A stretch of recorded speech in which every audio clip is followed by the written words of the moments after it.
ఇది బీఆర్ఎస్ పార్టీకి ఒక చెంపదెబ్బ లాంటిది. ఎందుకంటే బీఆర్ఎస్ పార్టీ కోర్టును డైరెక్ట్ గా ఎమ్మెల్యేలని సస్పెండ్ చేయాలన్న ఆలోచనతో వీళ్ళు కోర్టుకు పోయారు. కోర్టు ఏం చెప్పింది? స్పీకర్ ని ఆదేశించింది. కోర్టు స్పీకర్ పరిధిలో ఉంటుంది. ఇది స్పీకర్ ని 3 నెలల నిర్ణయం తీసుకోమని చెప్పింది.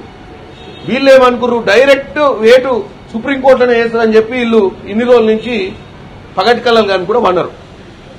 కోర్టు చెప్పిన దాన్ని మేము గౌరవిస్తున్నాం. స్పీకర్ తీసుకునే నిర్ణయానికి కట్టుబడి ఉంటాం. ప్రజాస్వామ్యంలో కోర్టు అలాగే అసెంబ్లీలో ఉన్నటువంటి స్పీకర్కి ఏదైతే ఇచ్చిందో ఆదేశాలు, స్పీకర్ ఎటువంటి నిర్ణయం తీసుకున్నా కాంగ్రెస్ పార్టీ కట్టుబడి ఉంటుంది. స్పీకర్ నిర్ణయం తీసుకుంటే ఉప ఎన్నికలు వస్తాయి.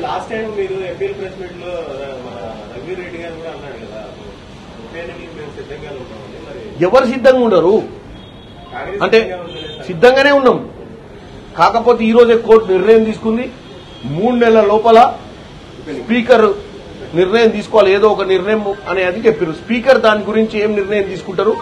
స్పీకర్ నిర్ణయం తీసుకున్నాక మీరు అన్నట్టు ఎన్నికలు వస్తాయి. ఎన్నికలు వచ్చినప్పుడు మేము అన్నిటికీ సిద్దమే.